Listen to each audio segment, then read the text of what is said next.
You check that multi for us, mate? Sorry, mate. Yeah, nah.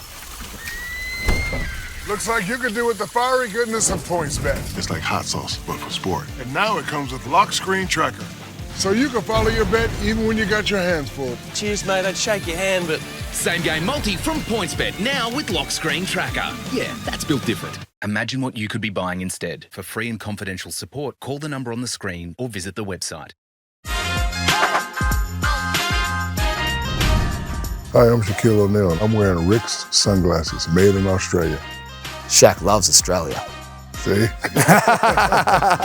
we That's go. your first commercial right there. Head to checkout and use the discount code ACES and you'll get 20% off site-wide. Rick's, eyewear that inspires confidence.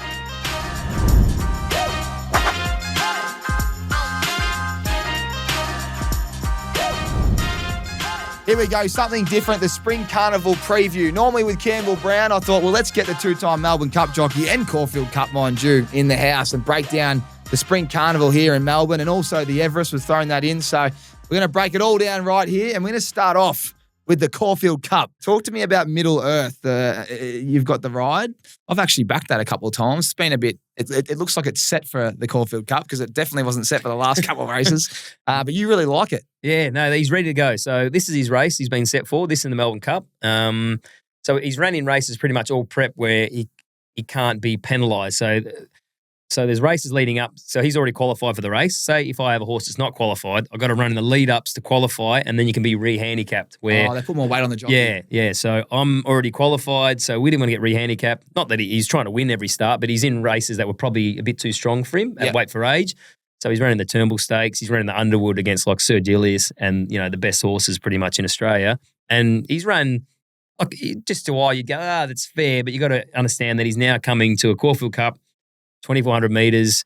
He gets to 56.5 kilos, which I think he's well weighted. And Kieran Mars, the master staying trainer at setting him for races to win. And so this is his race for the prep. So fingers crossed. So that's great. No, that's great to know. I wish I did more research knowing this, knowing that I'm backing horses that aren't meant to win that race. They're meant to win the one next. But what is it about getting it? Some horses love it fresh. Some horses love it, third up, fourth up. Like what is it with some of these horses that the trainers determine early days in their program? I think that's what makes a good trainer because you can identify it early in your prep that, this horse might fly first up from a spell. So instead of you going, we'll aim for his best race to be third up when you think he's most fit. He obviously doesn't like the stable life for too long, so you got to get him ready for it to be first up, and then you can kick him out to the paddock. So every horse is different. That's what makes good trainers. You got to treat them different, and you got to learn. Righto, he takes 2 or 3. Like usually colts, horse like Vinrock, another horse I've been riding, Tentris. They're like big colts that have had time out in the paddock. I reckon they lose interest a little bit. So some of them can take a run to go, well, I actually got to be a racehorse, the stimulation of it to get their head around it, and then they, they get a lot more focused, and away you go. So every horse is different. You just got to find what likes which. I'm looking forward to following. I'm just going to follow you the whole carnival now. This is what I do. I just lock in. I don't want to, if I have a bad carnival, I don't want to fucking hear about it. Actually, you're right. Actually, I won't do that. I'll hedge me bets. What's the horse you're most worried about in the race, just from your eye? And what you've heard. So Caulfield Cup, so I would say a horse like Half Yours I think it probably would be the clear favourite. It's flying. So it won one of the lead-ups. Is it the Herbert Power or the Natural? I think it won the Naturalism and just romped in. It ran on the weekend. Yeah. It was flashing home, wasn't it, for fourth? So it's gone to the Turnbull. Similar sort of setup as my horse Middle Earth. They run it there because they don't want to get it to re-handicap. If it wins, you don't get it re-handicap. And I think it's pretty sure it ran third, and it's flowing home, ran enormous. So looking at that run, and is that a real that looks prime, doesn't it? Yeah. The only thing you can hope for, for me, you hope that. So he's had 2 really good runs. Can he hold that form? Can he keep peaking all the way to the Caulfield Cup? If he can, he's going to be seriously hard to beat. I hope that maybe they're his 2 best runs of the prep, and he's going to maybe dip a little bit. And I know I'm peaking right for that race, so that's what I'm hoping for. But you just go off form. Him and Buckaroo's sort of taken a bit of a different path. I think he's running this weekend, so he's going to do the week back up. But he should have won last year, so I think he's a bit not in as well at the weights. But off the top of my head, those would be the 2 that I'd be thinking about that I'm concerned. You've won the race before, a couple of times actually. Yeah. What kind of vibe do you have this year compared to the last few? I rode at the Everest last year, so I wasn't there last year. And the year before, I won it. And look, it doesn't look any as strong a race than when I won it. I think apart from the top through, it starts to really thin out. So yeah, I think I'm in with a good chance. That's great. You just need a good barrier. Like barriers are very important at Caulfield because it's 2,400 meters, so you're at the first bend before you know it. So a good barrier is, What's a good barrier and what's a shit barrier? Some people don't like being too in close, but I don't care. Like it's the shortest way home. I'll take 1 or 2 over 18, or I think So what do they you wanna run? be 18? inside or Yeah, middle? yep. I want to be inside the middle. That's perfect. Yeah, don't be wide. Well, wide's hard because a horse like mine who probably gets back a little bit. You instead of settling midfield, you have to go fucking. All the way back. You need your binoculars to see where the leader is. And you don't want that. There's 2 things I don't like: when you're sitting last or first. So anywhere else, just don't be last. And how good is it when you got a male off a mate and he goes, "Hey, mate, we're sitting last," and they're crawling up front. We're already done our dash. Yeah, you miss the start, you're in trouble. It's annoying. I'd imagine. Look, it's New South Wales v Vic. I know why they do it, but the Everest is the richest race in Australia, isn't it? What is it? The richest race in the world? What's the richest race? Would it be up there in the world? But I think what's Dubai World Cup or the Saudi Cup's like 30 million. Okay. So I think some of those UAE it's the richest countries. race in Australia. By far, yeah. And it's the energy they've got, Sweet Caroline going. Yes. It's the grass. Yeah, it is. As a jockey, it must be seriously annoying having, 2 grouse race days, Caulfield Cup Everest same day. Yeah. So it can work both ways. If you've got a good horse that's going to both, it's the worst. You hate it. What are they doing? They should be separated. If you haven't got one going to each, all of a sudden, the doors can open. So it can work both ways for us. You can get a bit of opportunity out of it. And like on that race day, I'm not sure who's doing what just yet, but I'd say half of our top ranks would be going to Sydney, and I'm staying in Caulfield. So I'd end up with a pretty strong book. So gives and takes both sides. I don't mind it. Bit in of the the end. Barry in you there. Funny of positivity. That's right. I like it. Everest, you're not there, but you know the horse as well. Who do you think wins it? I think Kaying Rising is way too short. Like $1.50, I get all the hype. I get why he's won so many races on end, but at the end of the day, he's only ever beaten horses in Hong Kong. So I think $1.50 is a bit of a risk to take on. Like we got like Jolly Star, is no slouch at all. I've run behind her a couple of times. She's a super mare. So I think the market should be a bit closer. Briassa's a good horse. Jimmy Star's a good horse. Like they're What do you think of those two there? Because I watched that race on the weekend. Briassa out the front, Jimmy Star dead last, but flew home, couldn't catch. But did you think that run was enormous? Yeah, great run. Both ran really well. Hard to say who you'd want going into the Everest because Jimmy Star always gets back. That's just him. And Briassa probably takes up a little bit of a tactical advantage. But I might lean Jimmy Star. He's shown up on the big stage a couple of times, Jimmy, and goes good for for Ethan. Kieran gets it right. So it's a red hot race. Like Aussie sprinters are known as being the best sprinters in the world. You see that when we take our horses anywhere, we usually win. So to get I know he's a former Australian horse, Kaying Rising, but to get him to come back from Hong Kong where he's only beaten, his own countrymen against our best sprinters in the land. $1.50, yeah. mate. Just look on, yeah, surely. Yeah, you'd think so. I'm sure a lot of desperates piling in. But yeah, I would think that there's not going to be much between them. What is it with the horses and they travel? Like, I just hate the idea of these 500-kilo beasts going on a plane. They must hate it. I think some hate it, some love it. Like I went and rode without a fight in Hong Kong, and he just went horrific, just shocking. I didn't think I passed a horse. Yeah. It was a good trip, but the race part of it was horrible. So, and Mr. Brightside was the same last year. So, don't know. But you get other horses that can just travel around. I think there's a horse called Red Cadeau that nearly won a Melbourne Cup here. Some horses and the owners love it as well. You get a horse, you can just travel around. You travel the world with your horse. Yeah. Your horse performs. But it's tough because you get, like I say, horses generally love routine. So you're going away from your home base, then you got to change your feet up, different settings, all that. So you can see why a lot of them fail. Yeah, leave me out of that. Jimmy Star, it's just a wonderful name, isn't it? What a name. I love when they name these horses like a real good name, There's some weak names out there. You go, come on, man. It's not really, you can't market that as well. So it's like Winks, just amazing name. Let's keep moving through. This is where the carnival's really stepping on the doorstep. But Cox Plate, something that you haven't won yet, and you got to love that trophy room. You're going to want to fill it all up, but you haven't got anything locked in. Can you just talk to me about how that works? Like, why haven't you got a locked in ride? You're one of the best jockeys in town. How does all that come about?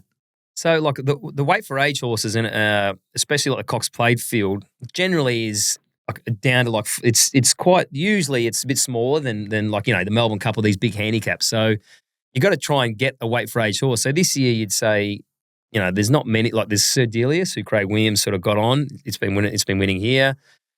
Treasure the moment. I got beat on last start, unfortunately, but it's D Lane. That was Pride of Jenny. Yeah, Pride of Jenny. What was that like, chasing Jenny down and not getting there? But like for everyone else, it was one of the most amazing moments ever. But was that bizarre? Yeah, well, I've ridden against her a lot, and she's like for a jockey, they're very hard to ride against because you got to, you don't want to get let too far in front, but then you can't try and bridge the gap too early because then most horses can only sustain a 600 metre. Ask them for an effort at 600 and really max 400. Pride of Jenny goes fast from the start to the finish, but you can't do that or you'll run last. So you got to try and time it. So I was sitting second. I actually thought I had it timed quite well. But then as I come off the bend, I stayed in a slipstream the whole way because I find against her, you need to ride quiet and get her late. If you peel out too early, she just outstays you when she's at her best anyway. So I was like, this is perfect. And I didn't know how she was going because she's had time off.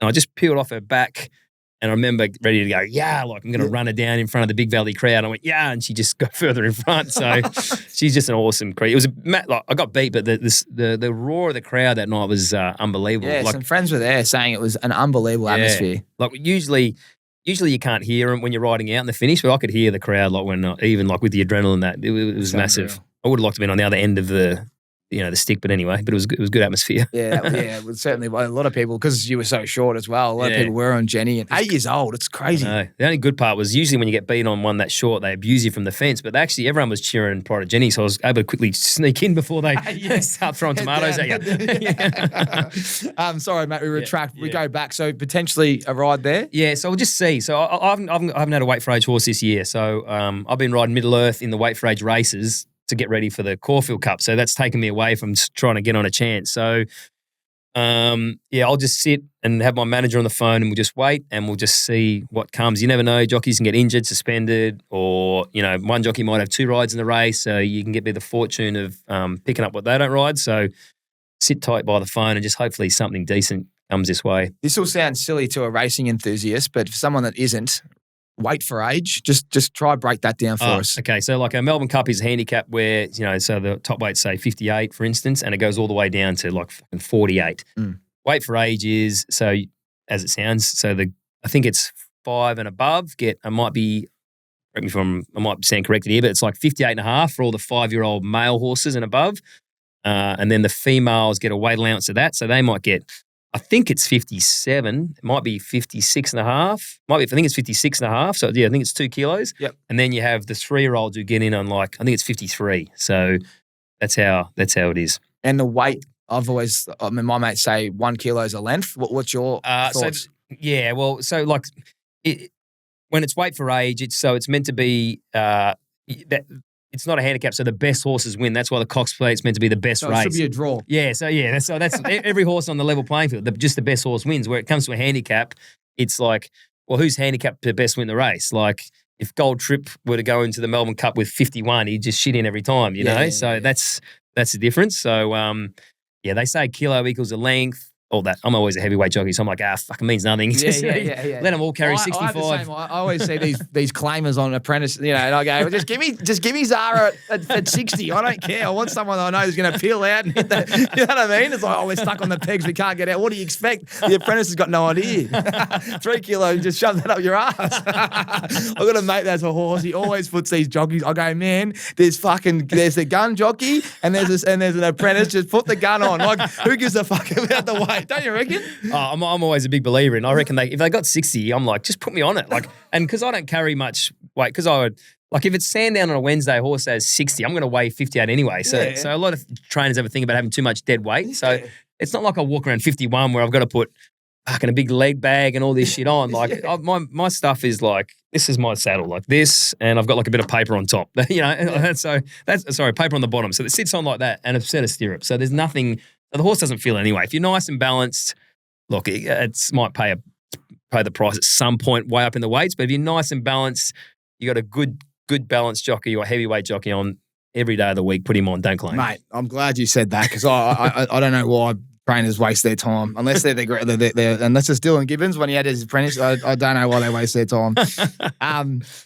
Just in that race, who do you expect to? If you don't have a ride, who do you think will win that one? The Cox Plate. A cracking race this year. Like if you're talking about it 2 months ago, you'd say Via Sistina is just the way she romped home last start. It's at her mercy again. But last leg on the multi. Oh, last leg last week. Yeah, just gave me nothing. Now this is Sir Delius has come in, a French horse, and just has taken all before him. He's won the Underwood, he's won the Turnbull, and looks very hard to beat again. Not many go through all them and win though, do they? Yeah, but Gay's horses seem to and be able to do it, you know. Yeah. But Chris Waller is the master at getting his horses ready to go for the day. So you just know one thing, Via Sistina will be absolutely peaking. So I couldn't tell you who'd win out of those two, but there's nothing between them. Like, you think it's a 2-horse race? Oh, you can never say that in a Cox Plate. Antino's there. Antino looked like it was home on the weekend. Yeah, he ran very well. So he's actually probably performing better than what I thought. So you couldn't rule him out. Whether Aliana's the other one, who's another Chris Waller horse, would be right for the day. So out of those four, I don't know. I'm trying to think of another one I can actually get the ride on. Even though if they don't, but even if they don't run that well, you trust the training to be spot on and prep for those races. Sometimes don't look at those races too much if it didn't perform that well. Yeah, I mean, Via Sistina won the Turnbull last year, but if you look, she had every chance this year, and Sir Dallas was just too good for her. So you still got to look at that, but you got to take note of Chris Waller. Like, he does get them. They just seem on those big days. They're just cherry ripe. Any outsiders that you go, oh, look, if I was to get a roughie in the race, I'd love to be riding that one? Not really. The Cox Plate's usually not really like that. I don't know if many roughies win it. I know there has been in the past, but generally it's a race where the best horse wins. That's what makes it so good. So, usually if there's a ride that's going to be 100-1, you tell your manager you'd rather sit in the room just in case something happens and I pick up a late ride. There you go. This is good. This is good for me. I wish I spoke to you 6 years ago because I'm not backing roughies at Cox Plate. Because Winks used to just roll up and wing. Yeah. So it's almost like it's a great race, but Winks is going to win by 50. Yeah, that was what it was like. In the end, the people were scared of running there. So that she scares them off. She was that good. But no, it'll be a good race this year. Well, mate, then we get to your day, where the race that stops the nation, the Melbourne Cup. I'm landing that morning. I'm coming straight to the track. I might get around you in the, what do you call the parade? Bird cage, yard. And by the way, we're going through the main races, but are there any horses that you're riding throughout these weeks that, sneaky chance? I mean, Melbourne Cup's a perfect example. If you're having a bet that day, you're better off just, asking your mum what number she likes because it's anything can win. There's that many horses. The fields are wild. Everyone's just waiting for the big one.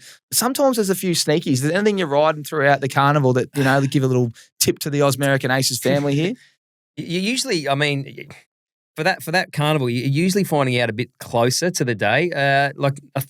Next Wednesday, so the Caulfield Carnival's Saturday, Wednesday, Saturday. There's one on the Wednesday I'll be riding called Photograph. I reckon it's ticking along all right. So I'm not sure if you get odds or not. It's not a bad little race, but it might be one to put in there.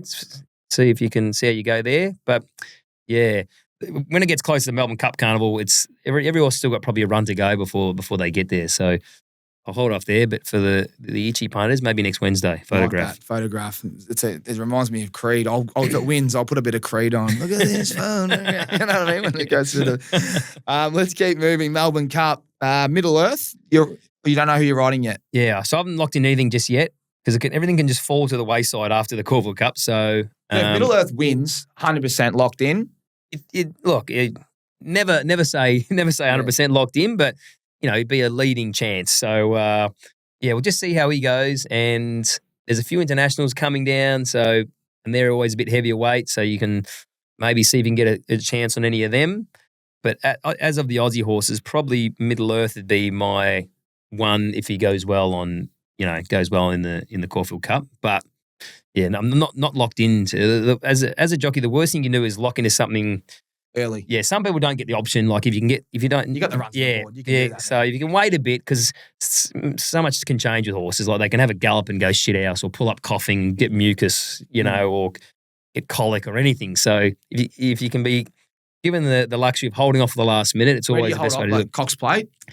Yeah, usually they probably want to answer after Caulfield Cup. But I'd say after Caulfield Cup weekend, I'll be locked into something. Yeah, nice. All right. And if Middle Earth wasn't running, what horse do you like the most? Oh, well, Sir Delius is going to apparently go Cox Plate to the Melbourne Cup, which he hasn't run that distance before, and that's a big prep.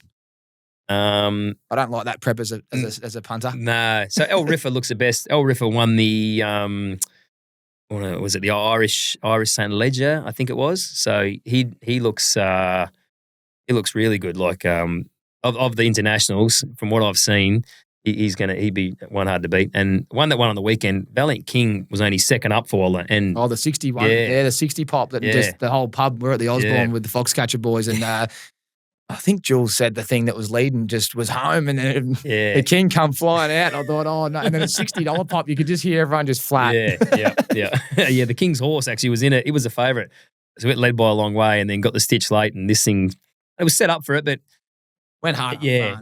I mean, you'd like everything to have one more run before you really lock in. So, but it was it's trained by Waller, so and now it's definitely in the race, so he doesn't have to try and win any more races. So it's one, and its form when it was going well was pretty good overseas. So so we'll go with it. El Riffer, and see how the mighty Middle Earth goes. I love it. Well, now Toby Green's in Middle Earth, I think. Yeah. Pretty sure. That's his horse. That is his horse. I've got a mutual friend every now and then. What's he thinking? How's Middle Earth going? Oh, that is Toby's horse. Well, so you would have isn't it Sydney Cup? It ran not that day. Gather round. What was gather round? Because he was with us. Was cheering. I ran Queen Elizabeth, I think it was. Yeah. I didn't ride. I jumped ship. Yeah, I should have remembered. I knew there was something to do with that horse with someone. Yeah, it's Toby's horse. That's it. I'm not going to back it because every time I back it, it's fucking out the back and it doesn't run on. But they've said it was It won its first start over here. Won well. Then it was favourite to win the cup, I reckon, a year ago. Yeah, so it's got gelded and all that. So you can have your dollar on it. Now you can curse if it goes no good in the Caulfield Cup. Well, then you can bar it for life. But just give it one more chance. Nah, I like that. Yeah, that's good. Well, I can't believe I forgot that. Mate, there's that many tips and blokes. How many blokes own a bit of a horse and have a tip? Jesus. Yeah. No, everyone's an expert this time of year. Stakes day, and by the way, let's just wind the clock back to Ibiza. One of your men just rocking up with the entertainment Fisher. He's going to be playing a stakes day. So if you don't like your ponies and you like a good time, well, this is the day for you. Stakes day on a Saturday, last day of the carnival in Melbourne. It is the best. Like my business partners from Perth, I always say, just get down here for the week. Just get to all of them. I love Derby Day, but you can't go wrong with all of them. And this is the last chance, really. Yeah, I mean, I always say AFL Grand Final, the tennis, Grand Prix, and Cup Week. They're your 4 times that you want to be in Melbourne without fail. So, last day. I mean, we got the news on Saturday that because everyone's partying that whole week except the jockeys. We're all having to work, and so it usually comes the last day. No one wants to go out for a beer because they're all stuffed. So usually we get together and have a bit of a night out. And so now we've heard Fisher's on. So we don't even have to leave the jockeys room. We just put our disco kits on and straight outside to see Fisher play half an hour after last. It's that. Oh, it's the best act I've had since I can even remember, I reckon, ever. So well done for RVL or VRC for getting him on, but should be huge. They're doing a great one. I reckon actually this is just staying on there. We'll get to the stakes day and everything else, but Flemington, the Champagne Bar, if you just go up there, have a drink and look at the track, it's got to be one of the best tracks in the world, isn't it? Yeah, for sure. I mean, Royal Ascot's amazing. Long Chomp's not bad, but I'd say Flemington. Give me your top 3. Flemington number 1. For different reasons, not to ride at. I actually didn't like riding there, but Happy Valley is an amazing atmosphere for anyone to go to. It's like in the middle of the buzzing city. You're right on top of the track. It's amazing. You got to go to experience it. And Royal Ascot's it's right up there. It's huge. I have to tick off. My mate was I haven't been there. I'd love to go. You got to put the whole kit on. Yeah, you do. You go all out. Put the whole kit on. Go there. You'll have a ball. All right, Fisher's in town, and there's 3 main races I want to talk to you about: the Champions Mile, the Champions Sprint, and the Champions Stakes. I'm hearing Giga Kick. You might be on it for the Champions Sprint. Is that true? Champions Sprint. So he will have his first run this Saturday in an 1100 sprint just to kick off. But all going well. Hopefully he's going there ready to fire. Can be a good race to go fresh into. So I think this race meeting, it's because it's the last meeting. A lot of horses have already ran in like big races. So a lot of this field will be coming from the Everest. So it's hard to get a horse to peak twice during the one prep. So you can always get a lot of different results come the last day because a lot of horses are, can be tired or, can't peak again. So I like the sort of set up there with Giga Kick. Aim in fresh, not go to the Everest like he does most years, and see if the fresh legs can get him. It'd be a hard decision, wouldn't it, saying no to the Everest? But obviously if you can get into both, but you know what I mean. Like as an owner, you'd want everything. Yeah, I know. I don't think he was ready this year, so I don't know if it was planned or might just be by design. But for me, like being on him, I'd like him going into that sort of second up rather than having a go at the Everest first. Biggest danger in that race? I don't know what'll even be here. Like it's hard to tell the last day of the carnival because it's war of attrition. Like who's still left standing? Like you'd think I don't know if Jolly Star will come down. It's a different race, that sprint though. That straight race. Like like what do you find? Like what's a tip for people out there that I tend to like Hayes horses? They go all right down the straight, but is there anything like that you notice? You look for horses that got form down the straight. Usually, usually they're the best ones, to be honest. Like so, it's thrown up a few upsets. I reckon. I rode Giga Kick. I think he was favourite last year. Went shit house, and Santa Lane was like even money one year, and he went shit. And they were both coming off runs in the Everest. So, if I was going in there, I'd look for maybe a horse coming different form lines. Not maybe coming through those main streets. So main races. Sorry, not streets. Main races. So. That'd be more little tip to you. Love it. And then the other two, Champions Mile, Champions Stakes. Are you riding anything at this stage? Or too early to tell? Yeah. And who do you think is going to be the toughest to beat there? Too hard to tell. Like a lot of those 2,000 metre horses would be horses from the Cox Plate, Mile, even some of the same. Like I ran second in the Mile last year on Antino. He's going more like a 2,000 metre horses. And it's, like I say, it's not only war of attrition with the horses, with the jockey. Half the jockeys' room's suspended because people just... I'm just done. Yeah, everyone's pretty much. I'm ready to go out. Yeah. By the last race, everyone's just like happy for the week, but thank fuck it's over. Can we just get a couple of cold beers, cold champagne, and just usually just sit in the room and have yeah. It's a massive week. Yeah, it is. Oaks Day, if you just, you think you got a spell, then you got to roll in Oaks Day. The hardest thing ever in my career is winning the Melbourne Cup and trying to ride Oaks Day. That is the worst. They should stand you down for the rest of the week when you win the Melbourne Cup. Go, we don't want to see you again until 2 weeks. I forgot about that. I didn't even ask that. Like celebrating, all hours, Wednesday, it'll be Wednesday early morning. Yeah. And then all of a sudden you get home, you have a little nap, sleep in, you got to go to the track. Yeah. And the crowd with Gold Trip, they're just like, Kieran Maher, and like his philosophy in life, he goes, once you stop celebrating, then it's over. He said, so the key is to keep going. And like, we actually got to go and ride. so that was a hard year because the crew on the Wednesday, let's go again. I was like, I have a bit of a lunch, but at some point I'm going to have to act like a jockey. When you keep winning, it might be this is what you need, the medicine you need. Champion Stakes, Champions Mile, you're not too sure. Nah, you wouldn't know till closer for them. Form lines for that though? Form lines, Cox Plate usually. Most of the Cox Plate are through there. And, they're tough ones. They can throw up some – I'd say for the last day of the carnival, if you're a punter, bet with caution because it always dishes up, something a bit different. I think Mr. Brightside might be getting safer there. He's always a good bet in those sort of races because I think he's bypassing the Cox Plate this year, so – He's going to go into there with that being one of his aims. That's great. Well, there you go. We've got the Spring Carnival preview with Mark Zahra, 2-time Melbourne Cup jockey in the house. Let's make it 3. And geez, what a story that would be. Toby Green's horse, you ride at home. Happy days. We mightn't make Oaks Day. I certainly won't be.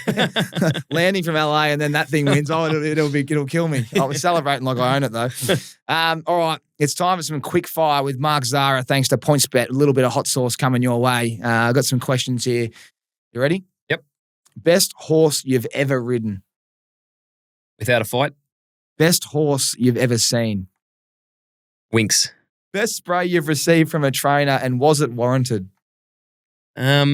These days aren't too bad. People have a bit of respect, so they don't really give it to you too bad. The best was, an old trainer my guy was apprentice to was Brian Cox. He's no longer with us, rest in peace, but I was apprentice to him in Wodonga, and he was really old school, used to give it to you, and he used to say to me, if you don't see me in the mounting yard when you come back in after the race, that means I'm banging my head against the fucking wall outside, so you better look out. So I used to come back and go, please let this bloke be in the mounting yard. But he used to give some beauties. Give us one. What was anything that stands out? Oh, especially early days? Just like, you fucking got no. What are you doing? Like, it's usually that stuff, what are you fucking, like, you're half like petrified as it is. You don't even know what you've done and you just give it to you. But these days it's, the world's changed. You can't really, but I feel like trainers bully the younger kids a bit more than they say something to us. So you just say something back. Fuck off. Like, you don't even know what you're talking about.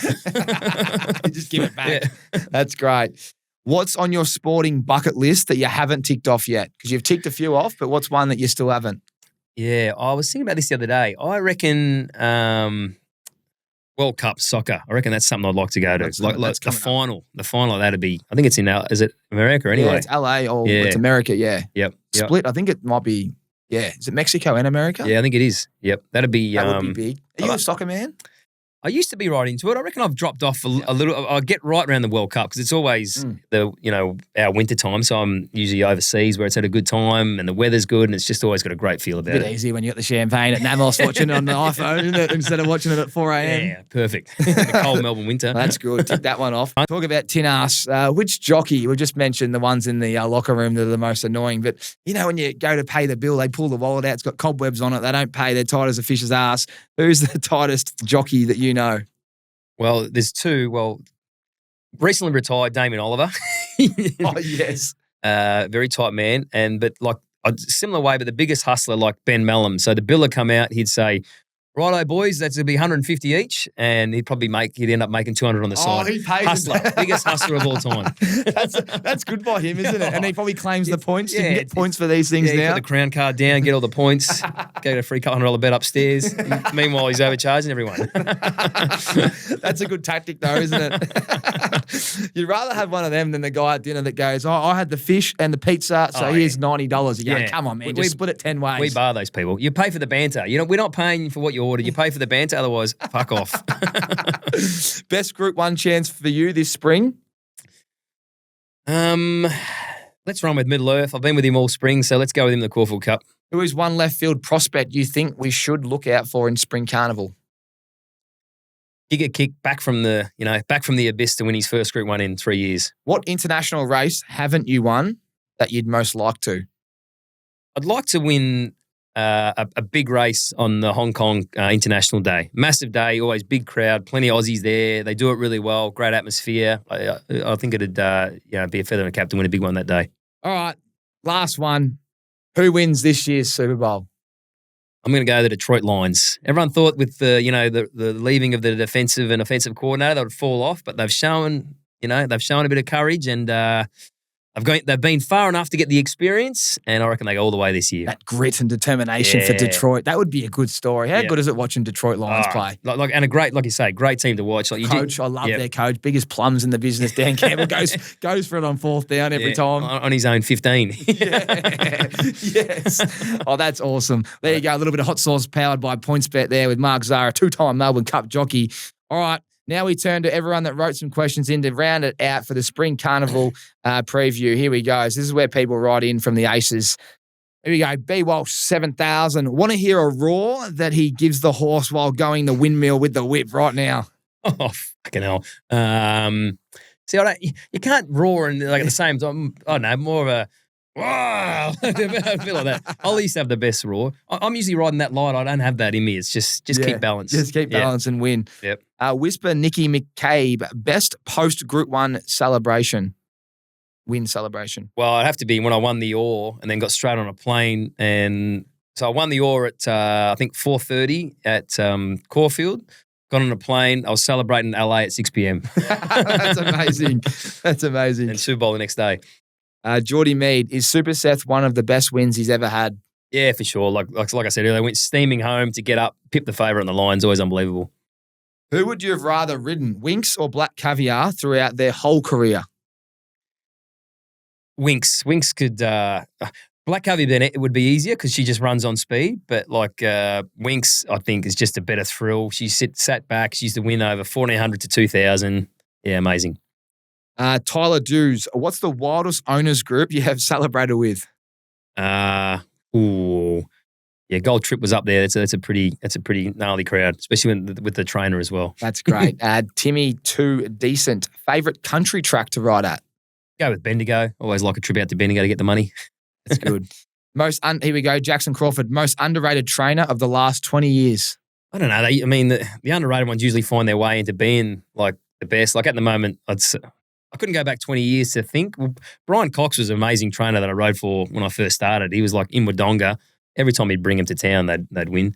At the moment, Graham Begg's he's a guy with smaller team, but having a heap of winners. Love it. Another one from Jackson Crawford. How do you go getting on the piss after a big win? Like piss quickly? It is actually amazing effort getting pissed straight away. Yeah, you after do. cutting weight. I went to, me and D-Lane went to Bendigo. We had a driver. We were in the same race. We got a driver down to Bendigo. I had 2 pink gin and tonics because I'd ridden Saturday and then not had much, and then ridden Sunday without barely any fluid in me. And I had 2 of those pink gin tins. I was pissed when I got back. I was going to have a dinner with the wife. I was blind. I had to smash some water. Bendigo to so there you go, Jackson. Bendigo to Melbourne, and that's how pissed you can get. 2 pink gins. That's all you need. Another one from the great man, Jackson Crawford's on fire here. Do you have an age in mind when you want to retire from the game? Like, is there a perfect world for you, or not? You're not thinking about it. I think, look, I'm aiming towards around the 50 mark because I took so long and was a late starter. I feel like I don't want to give up now. Like, even though I think I'm in my prime, so I want to make the most of why I'm still at my prime. So I'm looking around the 50 mark. Matty said, "Who's the best jockeys to have a session with on the piss with?" Yeah, definitely Ben Mallam, Damien Lane. Love it. Benny Allen, isn't he? Oh, Benny Allen too. He's on the decks as well. You got to most jockeys because you got to abstain. Understand we abstain all week, so you get a group of jockeys in the one room together who haven't been able to eat, drink, or do much all that's year. dangerous. We're a bunch of maniacs. Here we go. Tommy Hoford. Do jockeys have a preference on short or longer length races?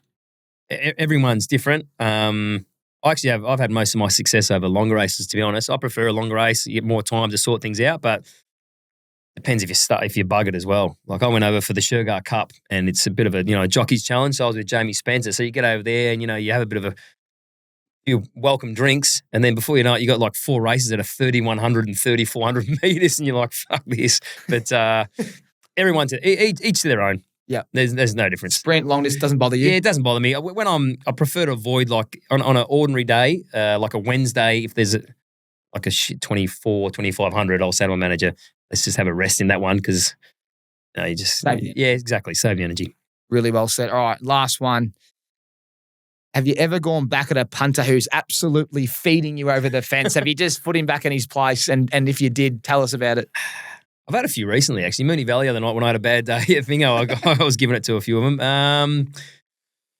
No, not really. Look, like I say, because I'm always wasting, I don't want to waste my time. But if it's right there and they're just abusing you, just an F off or something like that. But you're walking past the horse, so your horse doesn't really want to stop after it's got the adrenaline. Its eyes are popping out its head. It doesn't want to stop and get into an argument with. Here in the old days, I used to jump off and want to have to flog each other. But these days, your best off is just trying to keep going and avoid wasting energy on these disgruntled punters over the fence. Disgruntled punters, they certainly are.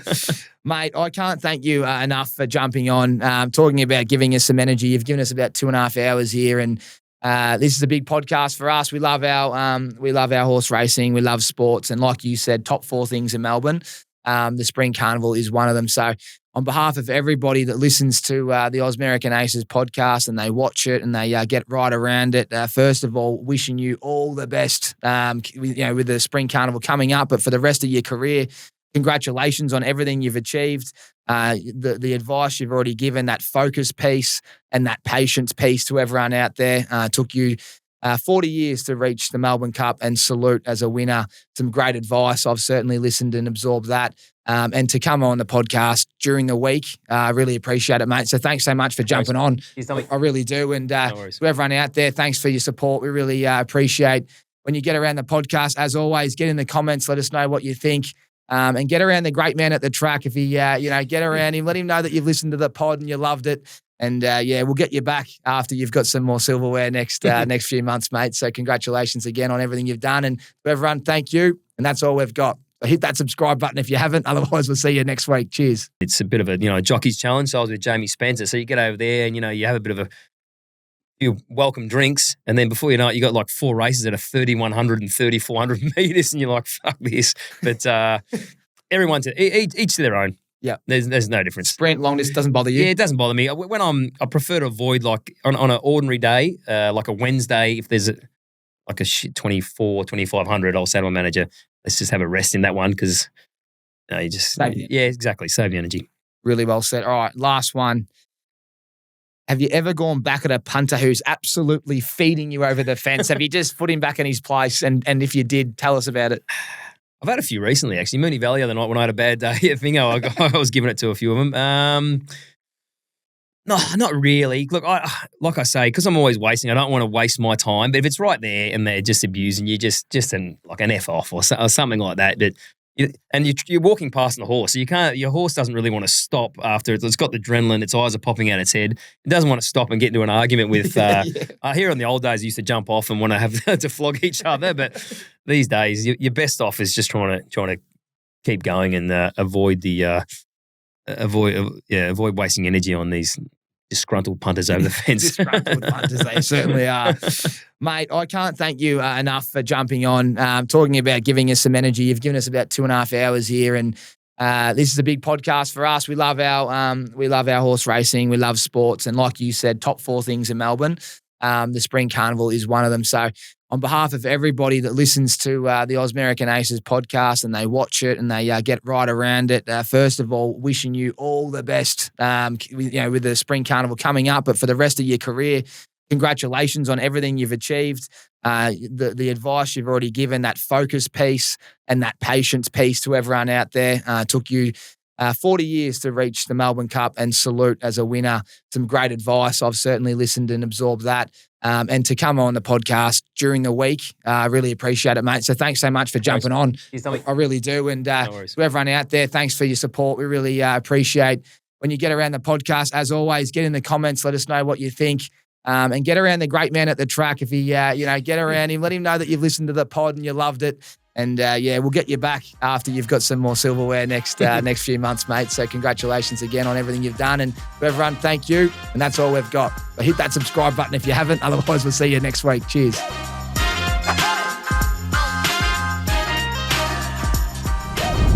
Hi, I'm Shaquille O'Neal. I'm wearing Rick's sunglasses, made in Australia. Shaq loves Australia. See? There we That's go. your first commercial right there. Head to checkout and use the discount code ACES and you'll get 20% off site-wide. Rick's, eyewear that inspires confidence.